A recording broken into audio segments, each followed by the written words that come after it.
News 18 Bangla ডিজিটালে আপনাদের প্রত্যেককে স্বাগত জানাই। আপনাদের সঙ্গে রয়েছে আমি তমশ্রী। আজ অত্যন্ত গুরুত্বপূর্ণ একটা বিষয় নিয়ে আলোচনা করব আপনাদের সঙ্গে। মোবাইল, এটা এখন আর নেসেসিটি নয়, বরং নেসেসারি। 8 থেকে 80 প্রত্যেকের হাতেই এখন স্মার্টফোন। আমরা এক মুহূর্ত বাঁচতে পারি না ফোন ছাড়া। প্রয়োজনে হোক বা অপ্রয়োজনে হোক, মোবাইল আমরা কেউই হাত ছাড়া করতে চাই না।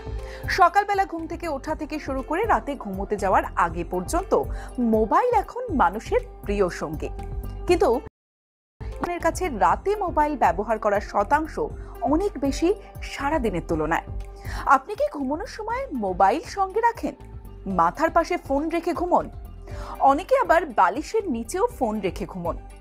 সমীক্ষায় বলা হয়েছে 65% প্রাপ্তবয়স্ক এবং 90% কিশোর কিশোরী এই ফোন পাশে নিয়েই ঘুমন। আপনি জানেন এতেই আপনি বড় বিপদ ডেকে আনছেন? জানেন কি মাথার পাশে মোবাইল রেখে ঘুমানো কতটা বিপজ্জনক? জানেন কি ঘুমানোর সময় মোবাইল ফোন কত দূরে রাখা উচিত? মাথার পাশে ফোন রেখে ঘুমোলে বেশ কয়েকটি সমস্যা দেখা দিতে পারে। একাধিক গবেষণা প্রতিবেদন অনুসারে মোবাইলের প্রতি আসক্তি ধীরে ধীরে আমাদের শেষ করে দিচ্ছে। বিশেষত যারা মাথার কাছে ফোন রেখে ঘুমোতে যান, তাদের আয়ু তো চোখে পড়ার মতো কমছে। এর পেছনে মূল কারণ হলো রেডিয়েশন। মোবাইল ফোনে ক্ষতিকর রেডিয়েশন থাকে, যা ক্রমাগত নির্গত হয়।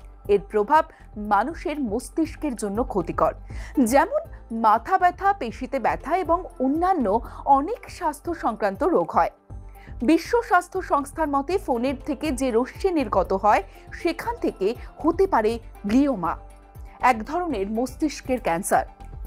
মোবাইল ফোন থেকে নির্গত নীল আলো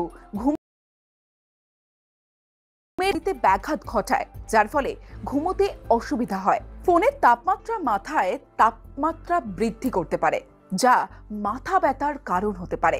অনেকেই ফেসবুক চালাতে চালাতে ফোন চালু রেখেই ঘুমিয়ে যান। আবার অনেকেই ঘুমানোর আগে দীর্ঘ সময় মেইল ব্যবহার করেন বা গেম খেলেন। বিশেষজ্ঞরা বলছেন এ ধরনের অভ্যেস ঘুমানোর জন্য মোটেও ভালো নয়।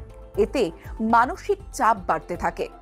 গবেষকরা বলছেন রাতে ঘুমানোর সময় শরীরের কাছাকাছি মোবাইল ফোন রাখা অত্যন্ত বিপজ্জনক, কারণ মোবাইলের ব্যাটারি থেকে 100টি গ্যাস নির্গত হয়, যেগুলো মানব শরীরের জন্য অত্যন্ত ক্ষতিকর। এই সমস্ত গ্যাসের মধ্যে রয়েছে কার্বন মনোক্সাইডের মতো বিষাক্ত গ্যাসও। এই কার্বন মনোক্সাইড যদি অতিমাত্রায় শরীরে প্রবেশ করে, তাহলে মানুষের মৃত্যু পর্যন্ত হতে পারে। এবার আপনাদের জানাই রাতে ফোন ব্যবহারের নেশা কিভাবে ছাড়বেন। মোবাইল ফোনকে বিছানা থেকে অন্তত 3 ফুট দূরে রাখলে বিপজ্জনক রেডিয়েশন এড়ানো যায়। নাম্বার 2, যদি মোবাইল ফোনের আসক্তি থেকে মুক্তি পেতে চান, তাহলে রাতে ফোন সাইলেন্ট করুন। নাম্বার 3, মোবাইল ফোনের আসক্তি থেকে মুক্তি পেতে বই পড়া শুরু করুন। নাম্বার 4, আপনি কতক্ষণ মোবাইল ফোন ব্যবহার করবেন তার একটি দৈনন্দিন রুটিন তৈরি করুন। নাম্বার 5, যদি মনে হয় গুরুত্বপূর্ণ কোনো ফোন আসতে পারে, তাহলে মোবাইলটি বিছানা থেকে দূরে রাখুন। নাম্বার 6, অ্যালার্মের জন্য ফোন নয়, ঘড়ি ব্যবহার করুন।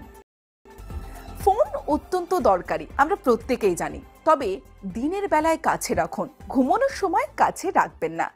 ফোন দূরে রাখুন, সুস্থ থাকুন।